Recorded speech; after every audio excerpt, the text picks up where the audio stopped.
نؤمن به ونتوكل عليه ونعوذ بالله من شرور أنفسنا ومن سيئات أعمالنا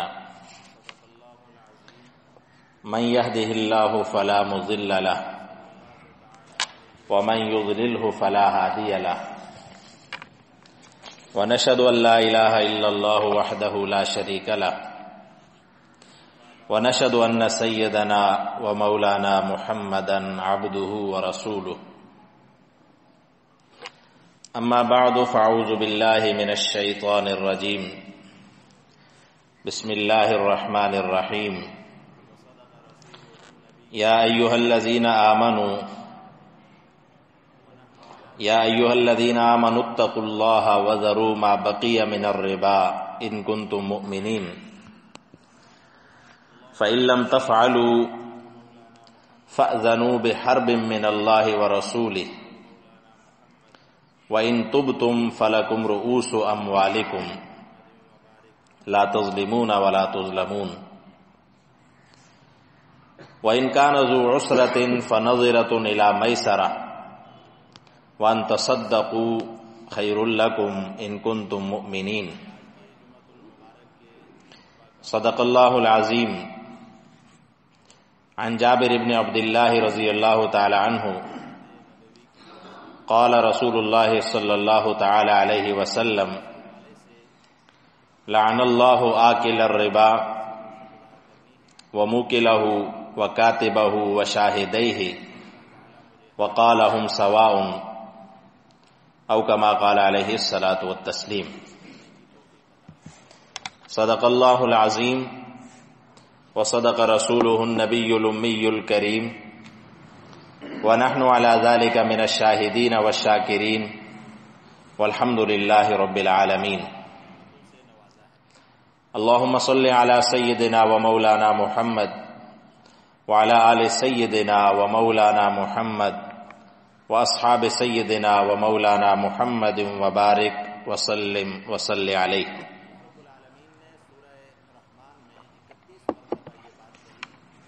واجب الاحترام معزز سامعین، ہمارے آج کے جمعۃ المبارک کے خطبہ کا عنوان ہے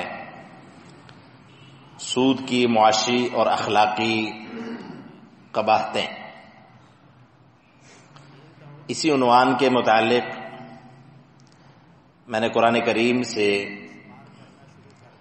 2 آیات مقدسہ اور حضور نبی کریم صلی اللہ علیہ وسلم کے مبارک ذخیرہ احادیث میں سے ایک حدیث مبارکہ کی تلاوت کی ہے. اللہ رب العزت سے دعا ہے کہ اللہ رب العزت مجھے حق اور سچ کہنے کی اور ہم سب کو اس کے مطابق عمل کرنے کی توفیق عطا فرمائے. سامعین محترم،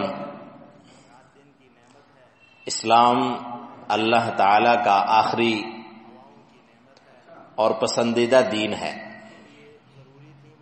اس دین کی جہاں بے شمار خوبیاں ہیں، ان میں سے ایک خوبی یہ ہے کہ اللہ تعالی نے اس دین کو کامل اور مکمل دین کہا.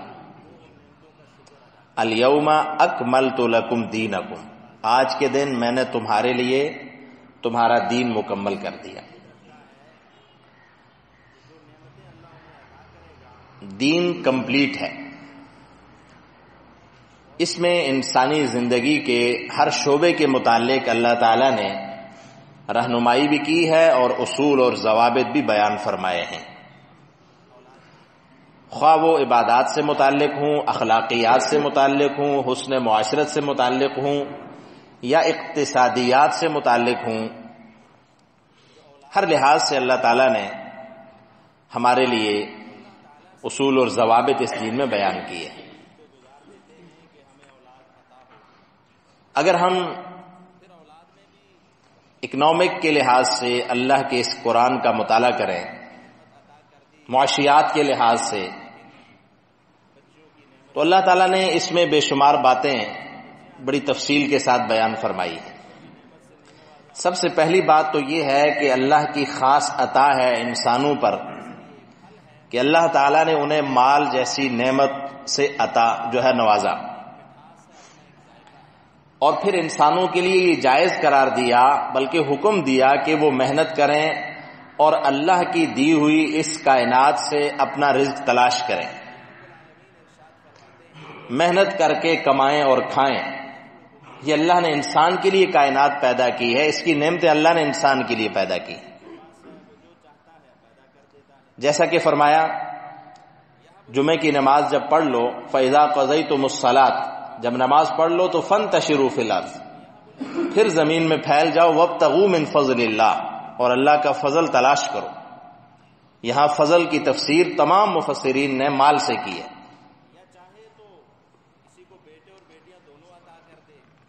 لہذا محنت کرنا، کمانا، اللہ کے حبیب صلی اللہ علیہ وسلم نے فرمایا الکاسب حبیب اللہ، اپنے ہاتھ سے محنت کر کے کمانے والا اور کھانے والا اللہ کا حبیب ہے، اللہ کا محبوب ہے۔ لیکن چونکہ جس زمانے میں اللہ کی کتاب قرآن مجید نازل ہوا، اور خاص طور پہ مدنی دور میں، تو مکی جو دور تھا 13 سالہ مکی دور، اس میں تو قرآن کریم کی جتنی صورتیں نازل ہوئیں ان میں زیادہ سے زیادہ عقائد پر زور دیا گیا تھا۔ لیکن جب مدنی دور آیا اور ریاست مدینہ بطور ریاست قائم ہوئی، تو اب اللہ تعالیٰ نے مختلف حوالوں سے آیات کا نزول شروع فرمایا۔ چونکہ جب ایک ریاست بن گئی تو اب ریاست کو چلانے کے لیے ہر طرح کے قوانین کی ضرورت تھی، جن میں سے معاشی قوانین بھی تھے۔ لہذا اللہ تعالیٰ نے بے شمار معاشی رہنمائیاں مسلمانوں کی فرمائیں۔ ان میں سے ایک تھی جہاں انہیں یہ کہا گیا کہ تم حلال کھاؤ، یا ایھا الذین آمنوا کلوا من طیبات ما رزقناکم، اے ایمان والو اللہ کے دیے ہوئے مال میں سے پاکیزہ چیزیں کھاؤ۔ یا ایھا الرسل کلوا من الطیبات، بلکہ اللہ نے انبیاء کو بھی یہ حکم دیا ہر دور میں کہ وہ بھی پاک چیزیں کھائیں،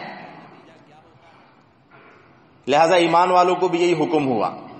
اب کیا چیزیں مسلمانوں کے لیے حلال ہیں، کیا حرام ہے، یہ بھی اللہ تعالیٰ نے واضح فرما دی۔ ان کے لیے کیا کیا چیزیں حرام ہیں۔ کچھ چیزیں ایسی تھیں جن کو ڈائریکٹ اللہ تعالیٰ نے فوراً حرام قرار دیا، لیکن کچھ ایسے معاملات تھے، کچھ ایسی اس زمانے کی برائیاں تھیں جن کو اللہ تعالیٰ نے فوراً ہی حرام قرار نہیں دیا، بلکہ درجہ بدرجہ ان کی حرمت بیان فرمائی، اس لیے کہ وہ چیزیں معاشرے میں بہت زیادہ رچ بس چکی تھیں اور ایک دم لوگ ان کو چھوڑنے کے لیے کبھی بھی تیار نہ ہوتے۔ اللہ تعالیٰ کی ذات حکیم ذات ہے، اور وفعل الحکیم لا یخلو عن الحکمت، اور حکیم کی ہر بات حکمت پہ مبنی ہوتی ہے۔ ہم اس کی مثال لے سکتے ہیں شراب سے، کہ جب اللہ تعالیٰ نے شراب کی حرمت نازل فرمائی تو یکدم نہیں کہا کہ یہ تمہارے اوپر حرام ہے، بلکہ اس کے بھی 3 سٹیپ تھے، درجہ بدرجہ اس کو حرام قرار دیا۔ اسی طرح ایک معاشی برائی اس زمانے میں جو بہت مضبوط طریقے سے رائج تھی اہل عرب میں، وہ سود کی برائی تھی، کہ وہ سود کے بہت زیادہ رسیا تھے اور وہ سمجھتے تھے کہ اس کے بغیر ہماری معیشت چل ہی نہیں سکتی۔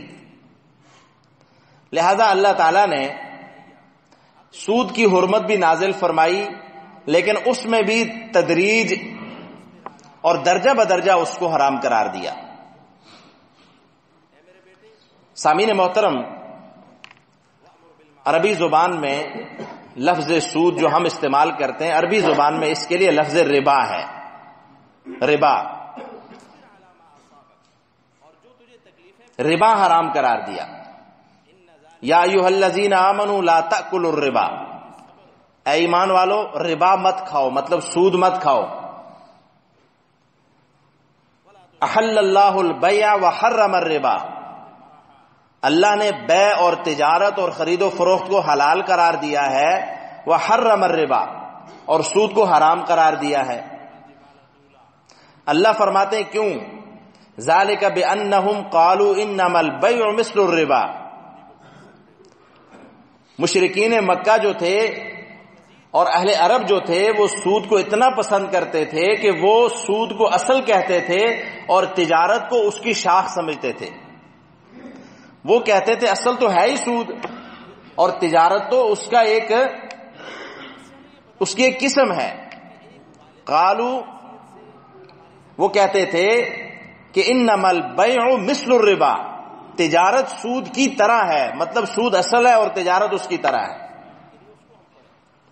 اللہ تعالیٰ فرماتے ہیں یہ کیسے ہو سکتا ہے؟ وَأَحَلَّ اللَّهُ الْبَيْعَ، حالانکہ حقیقت یہ ہے کہ اللہ نے تجارت کو، خرید و فروخت کو حلال قرار دیا ہے، وَحَرَّمَ الرِّبَا، اور سود کو حرام قرار دیا ہے۔ تو ایک حلال چیز حرام کی طرح کیسے ہو سکتی ہے؟ یہاں تو حلال اور حرام میں بہت بڑا فرق ہے۔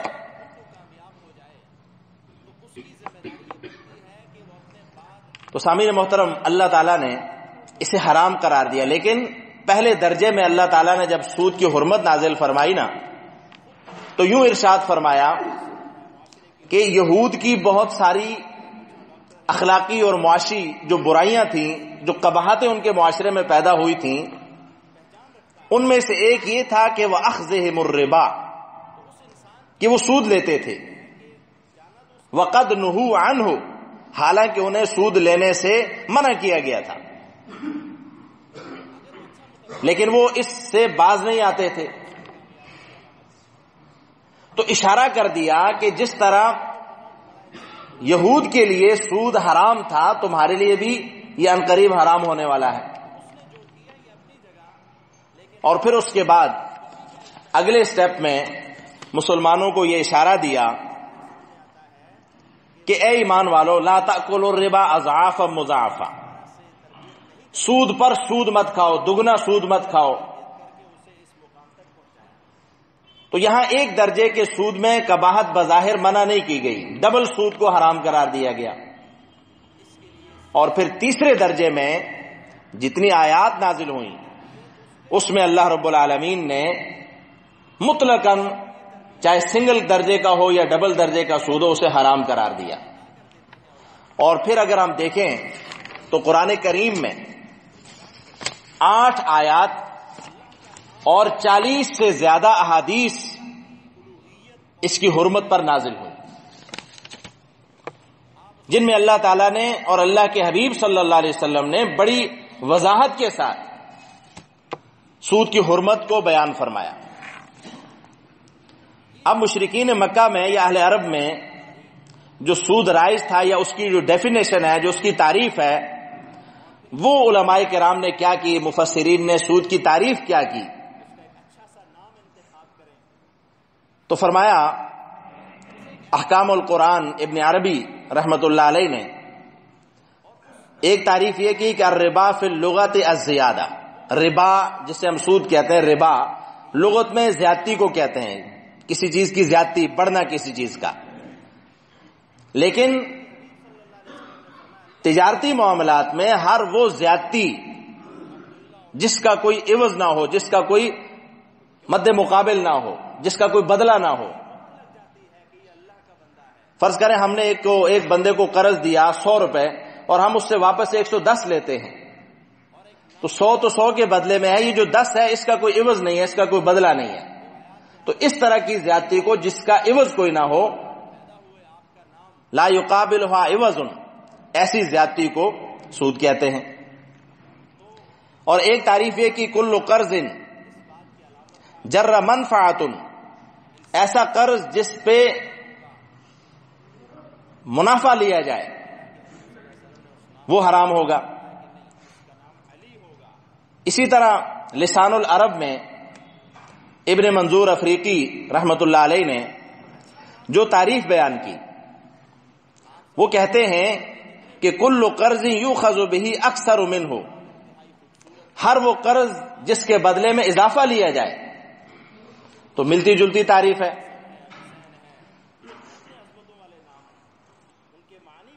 اور ایک اور تعریف جو کہ پروفیسر ڈاکٹر عبدالحمید صاحب نے کی معاشیات اسلام میں، وہ فرماتے ہیں قرض میں دیے ہوئے مال پر جو زائد رقم مدت کے مقابلے میں شرط اور تعین کے ساتھ لی جائے اس کو سود کہتے ہیں۔ تو بہرحال جو بھی ہو، اس طرح کا سود اہل عرب میں رائج تھا، اللہ تعالیٰ نے اس کی حرمت بیان فرمائی۔ ایک اور طرح کا سود جو اللہ کے حبیب صلی اللہ علیہ وسلم نے احادیث مبارکہ میں بیان فرمایا، جو سود کی دوسری قسم ہے جس کو ربا الفضل کہتے ہیں، ایک ہے ادھار پر سود، جیسے جس کی مثال ہم نے دی۔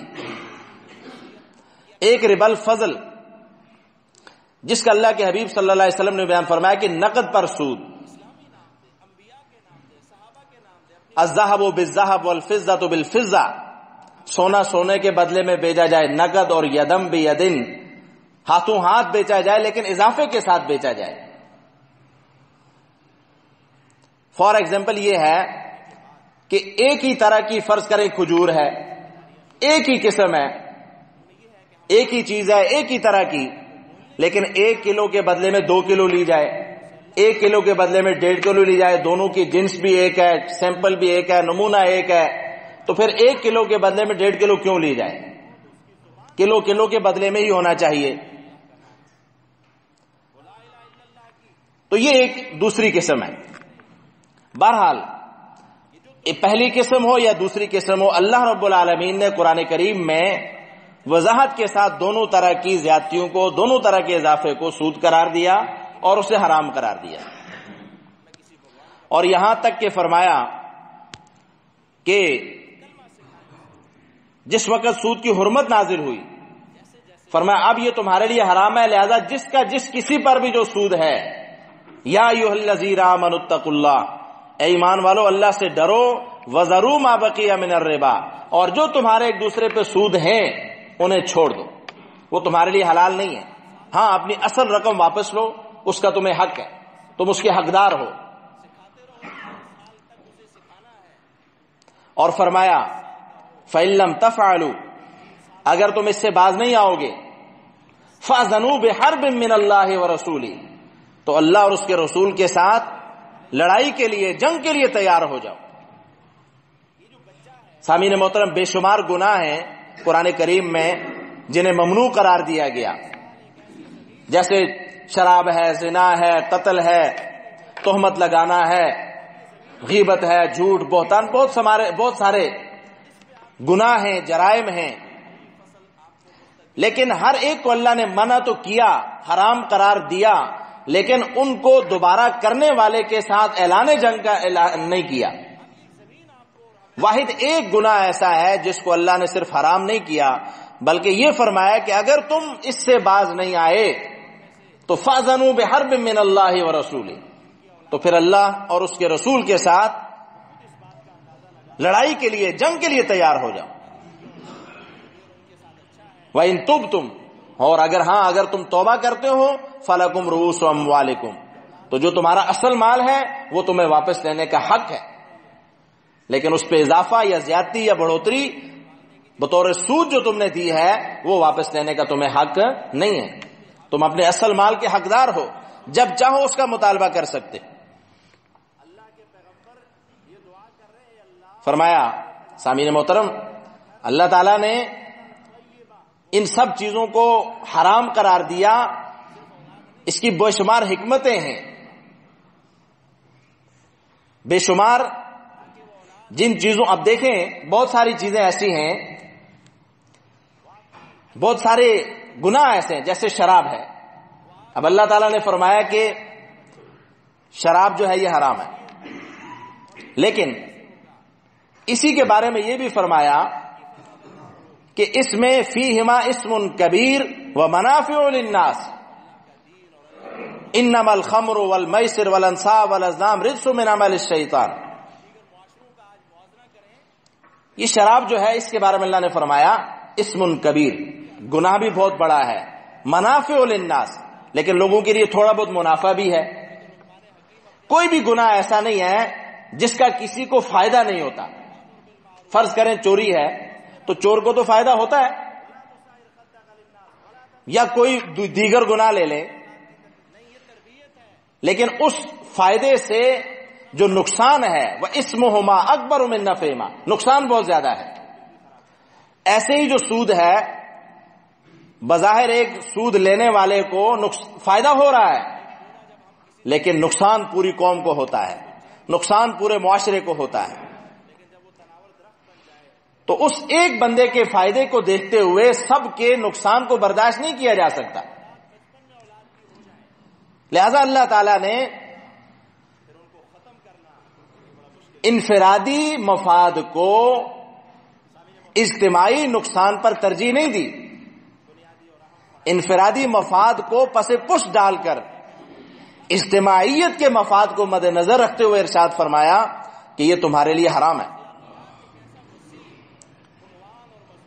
ہمیں یہ بات یہاں سے سمجھ آنی چاہیے کہ انفرادیت سے بڑھ کر اجتماعیت ہوتی ہے، فرد سے بڑھ کر قوم ہوتی ہے۔ فرد قوم کے ساتھ جڑتا ہے تو اس کی طاقت میں اضافہ ہوتا ہے۔ فرد قائم ربط ملت سے ہے تنہا کچھ نہیں، موج ہے دریا میں اور بیرون دریا کچھ نہیں۔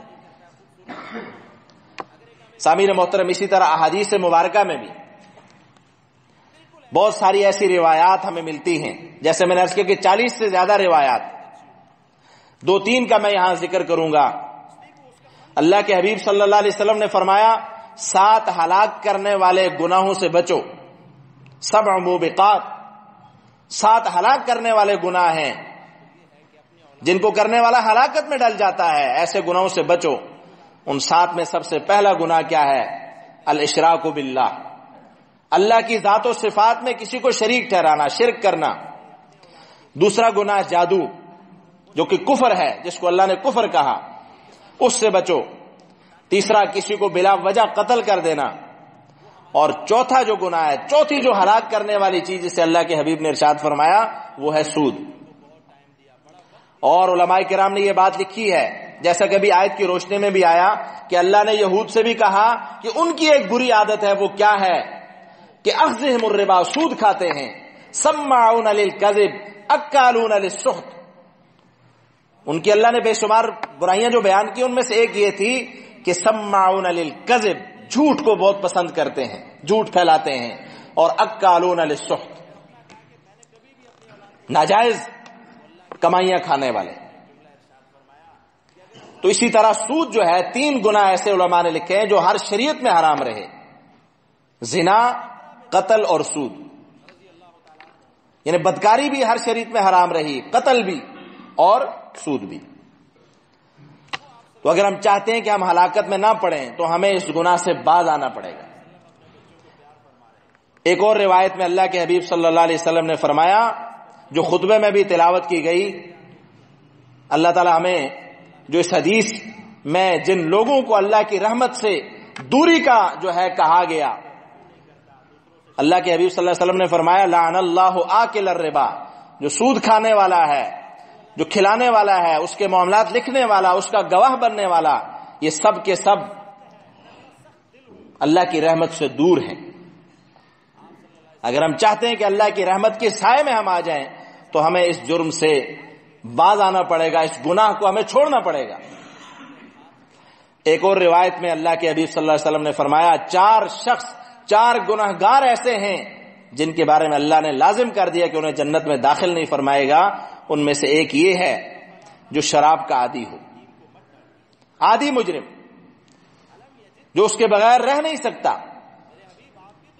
فرمایا کہ ایسا شخص وہ جنت سے دور رہے گا۔ اور ایک فرمایا جو دوسرا ہے وہ سود خور ہے، تیسرا بلا وجہ یتیم کا مال ظلم کے ساتھ کھانے والا، اور چوتھا ماں باپ کا نافرمان۔ سامعین، یہ 4 شخص اللہ کے حبیب صلی اللہ علیہ وسلم نے فرمایا یہ کہ جنت سے دور رہیں گے۔ تو ہم اگر ان جرائم میں ملوث نہیں ہیں تو اللہ کا شکر ادا کریں، اور اگر خدا نخواستہ ہم ان میں ملوث ہیں کسی بھی ایک گناہ میں تو ہمیں توبہ کرنی چاہیے، ہمیں باز آنا چاہیے، اس لیے کہ اللہ کی عدالت لگنے والی ہے، اور اس عدالت میں فَالْيَوْمَ لَا تُظْلَمُ نَفْسٌ شَيْئًا، کسی انسان پر ذرہ برابر بھی ظلم نہیں ہوگا۔ اللہ فرماتے ہیں وَلَقَدْ جِئْتُمُونَا فُرَادًا، لوگوں یاد رکھو جیسے دنیا میں اکیلے اکیلے گئے تھے، کل قیامت میں ایسے ہی میرے پاس اکیلے اکیلے آ کر اپنا حساب و کتاب دو گے، کما خلقناکم اول مرہ۔ اللہ تعالیٰ سورہ کہف میں ارشاد فرماتے ہیں وَوُضِعَ الْكِتَابُ فَتَرَى الْمُجْرِمِينَ مُشْفِقِينَ مِمَّا فِيهِ وَيَقُولُونَ يَا وَيْلَتَنَا مَا لِهَذَا الْكِتَابِ لَا يُغَادِرُ صَغِيرَةً وَلَا كَبِيرَةً إِلَّا أَحْصَاهَا وَوَجَدُوا مَا عَمِلُوا حَاضِرًا وَلَا يَظْلِمُ رَبُّكَ أَحَدًا۔ فرمایا میرے حبیب اپنی اس لاریب کتاب میں بیان کر دیجئے، کل قیامت کا دن آئے گا، وَوُضِعَ الْكِتَابُ، نامہ اعمال جب کھلیں گے، فَتَرَى الْمُجْرِمِينَ مُشْفِقِينَ مِمَّا فِيهِ، تو آپ دیکھیں گے کہ جو مجرم ہوں گے اس وقت ڈر رہے ہوں گے، اپنے نامہ اعمال سے گھبرا رہے ہوں گے۔ وَيَقُولُونَ يَا وَيْلَتَنَا، جب اپنی کتاب کو کھلا دیکھیں گے تو کہیں گے ہائے کاش، مَا لِهَذَا الْكِتَابِ، یہ کتنی کیسی کتاب ہے کہ اس نے تو لا یغادر صغیرۃ ولا کبیرۃ الا احصاها، میرا ہر چھوٹا بڑا جرم اس نے لکھ کے رکھا ہوا ہے۔ وَوَجَدُوا مَا عَمِلُوا حَاضِرًا، جو کچھ انہوں نے کیا ہوگا، گل کھلائے ہوں گے، وہ سامنے دیکھیں گے۔ اور فرمایا وَلَا يَظْلِمُ رَبُّكَ أَحَدًا، میرے حبیب لوگوں کو کہہ دے کہ تیرا رب کسی ایک پر بھی ظلم نہیں کرے گا۔ سامعین محترم، ایک اور آیت میں اللہ رب العالمین ارشاد فرماتے ہیں کہ مجرم جو ہوں گے ناکسو رؤوسہم، اپنا سر نہیں اٹھا سکیں گے اللہ کے آگے۔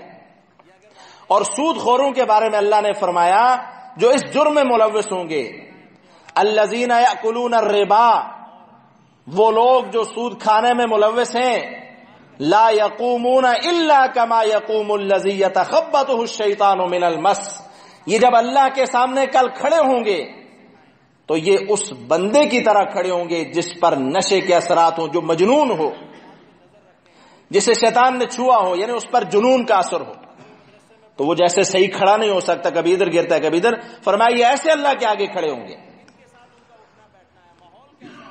اس لیے ہمیں حلال کی طرف آنا ہوگا، اور اس کے جو نقصانات معاشرے میں پڑتے ہیں سامعین محترم، ان کے نتیجے میں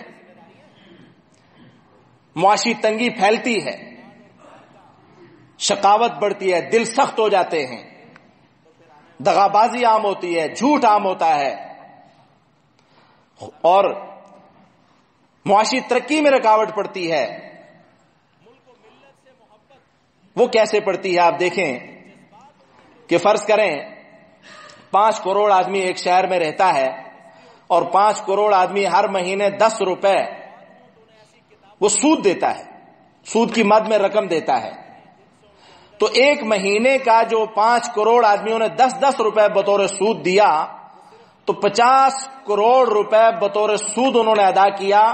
نتیجہ کیا نکلا؟ 50 کروڑ روپے کی خرید و فروخت رک گئی۔ جو 50 کروڑ روپے کا کاروبار ہونا تھا وہ تو باہر چلا گیا، وہ تو سود میں چلا گیا، تو تنگی تو بڑھنی ہے۔ اس لیے سامعین محترم، اس کے معاشرے پہ بھی اچھے اثرات نہیں پڑتے، معیشت پر بھی اچھے اثرات نہیں پڑتے، تو افراد پہ تو پڑیں گے۔ اللہ کے حبیب صلی اللہ علیہ وسلم نے ایک اور حدیث میں جو ابھی آپ نے سنی، بات یہ ہے کہ اگر ہم یہ سمجھتے ہیں کہ میرا مال میرے اللہ کی دین ہے اور میں نے اللہ کے سامنے حساب و کتاب دینا ہے، اللہ کے حبیب صلی اللہ علیہ وسلم نے فرمایا 5 سوال ابن آدم سے کیے جائیں گے کل قیامت میں، اور جب تک وہ 5 سوالوں کے جواب نہیں دے گا وہ اپنا قدم اللہ کے آگے سے ہٹا نہیں سکے گا۔ لا یزال قدم ابن آدم، قدم نہیں ہٹا سکے گا جب تک 5 سوالوں کے جواب نہیں دے گا۔ پہلا سوال یہ ہوگا جو میں نے تمہیں زندگی دی تھی کہاں گزاری؟ دوسرا کوشچن ہوگا جوانی دی تھی اسے کہاں بوڑھا کیا؟ اور یہ 5 کے 5 کوشچن کمپلسری ہیں، کوئی آپشن نہیں ہے ان میں۔ ہوتی ہے نا پیپر میں آپشن ہوتی ہے، چلو یہ نہیں تو وہ والا کوشچن کر لیتا ہوں، نہیں، کمپلسری ہے، سارے ایکول نمبر ہیں سب کے۔ فرمایا کہ 2 سوال، تیسرا سوال یہ ہوگا ام مالہ من این اکتسبہ، مال کہاں سے کمایا، اور چوتھا ہوگا وفیما انفقہ، اور اپنا مال خرچ کہاں کیا۔ اگر ہم سمجھتے ہیں کہ ہم نے اللہ کے آگے ان سوالوں کا جواب دینا ہے، ہم اپنے مال کا بھی محاسبہ کریں اور اپنے اعمال کا بھی محاسبہ کریں، تاکہ کل اللہ کی عدالت میں ہمارے لیے ان کا آنسر جو ہے وہ آسان ہو۔ اللہ تعالیٰ سے دعا ہے اللہ تعالیٰ مجھے اور آپ کو رزق حلال کمانے کی اور رزق حلال خرچ کرنے کی توفیق عطا فرمائے۔ وما علینا الا البلاغ المبین۔